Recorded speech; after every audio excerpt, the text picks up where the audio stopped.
Hello à tous, petite vidéo nutrition aujourd'hui sur les troubles alimentaires dans la pratique sportive.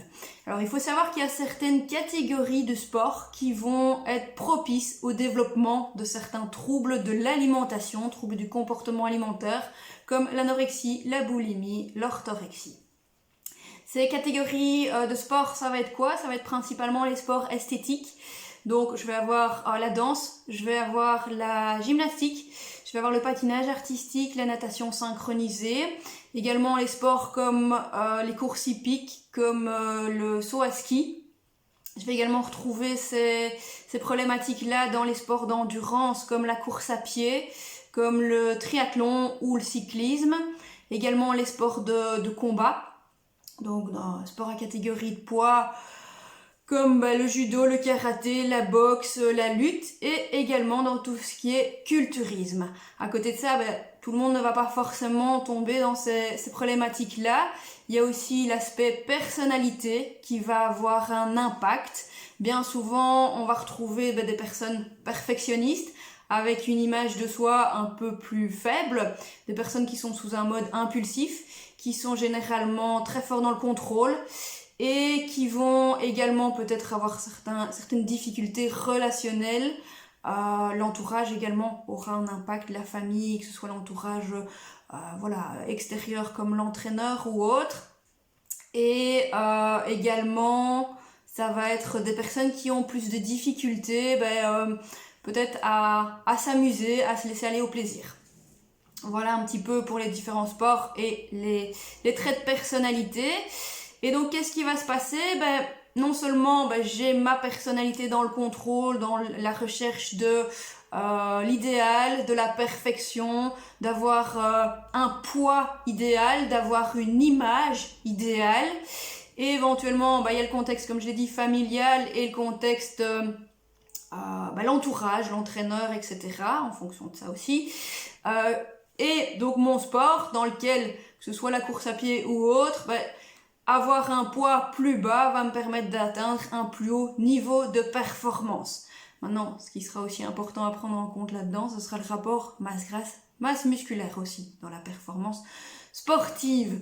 Mais donc, qu'est-ce qui va se passer? L'athlète va mettre en place des stratégies pour commencer à contrôler son apport alimentaire sur la journée et maintenir toujours une certaine charge, une certaine intensité d'entraînement, et va même augmenter peut-être à certains moments sa charge d'entraînement dans le but de diminuer son poids, de diminuer son pourcentage de masse grasse.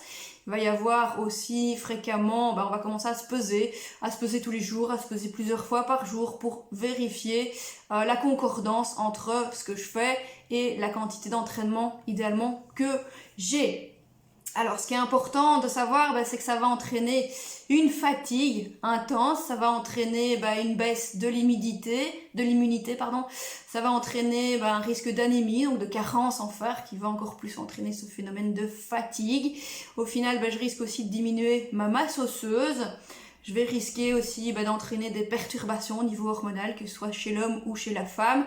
Et notamment chez la femme, ça va se voir comment je vais ne plus avoir mon cycle menstruel. Donc je vais être en aménorrhée, qui va entraîner encore plus une perte au niveau de la masse osseuse. Et globalement, j'aurai beaucoup moins d'énergie pour continuer à suivre mes entraînements. Mon poids ne va pas tout le temps diminuer, donc je vais augmenter encore plus. Je vais entraîner différents types d'émotions et ça va entraîner donc en plus de cette fatigue chronique et de cette baisse d'immunité, donc un risque beaucoup plus important d'attraper des infections, je vais en plus entraîner des troubles de l'humeur. Donc voilà, c'est pas un tableau très positif. Qu'est-ce qui est important de savoir? Je vais quand même vous dire, on peut évaluer assez rapidement par quelques petites questions, 5 questions, si on est plutôt dans un trouble de l'alimentation. Alors, les 5 questions, je vais vous les décrire. C'est est-ce que vous vous rendez malade parce que vous avez trop mangé? Deuxième question, êtes-vous inquiet d'avoir perdu le contrôle sur les quantités que vous mangez? Troisième question, avez-vous récemment perdu plus de 6 kilos en 3 mois? Quatrième question, avez-vous le sentiment d'être gros alors que votre entourage vous trouve mince? Et la dernière question, pensez-vous que la nourriture domine votre vie? Parce que c'est vrai qu'en prenant le contrôle au niveau de l'alimentation comme ça, je ne vais faire qu'une chose, c'est être obsédée par la nourriture, par le contrôle de plus en plus. Et ça va entraîner inévitablement une perte de contrôle totale et à tout niveau. Et à un moment donné, je vais toujours vouloir reprendre ce contrôle parce que c'est un petit cercle vicieux qui s'installe. Et ce qui est important de savoir, c'est qu'à ce moment-là, je dois me faire aider. C'est important que je me fasse aider d'un point de vue médical, d'un point de vue psychologique et d'un point de vue diététique. Ok.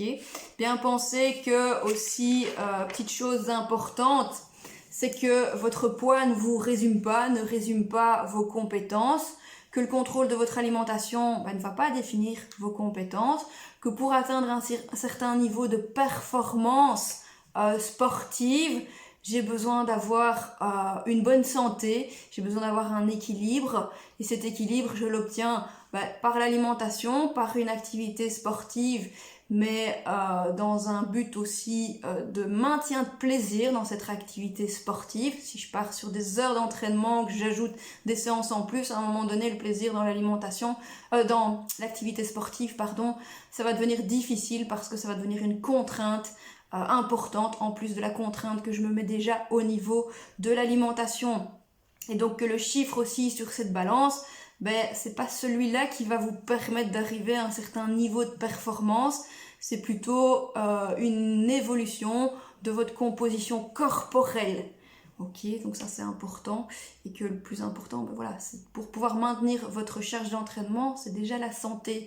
Et la santé, elle passe par l'alimentation, et aussi par le fait d'avoir un rapport plus positif à soi.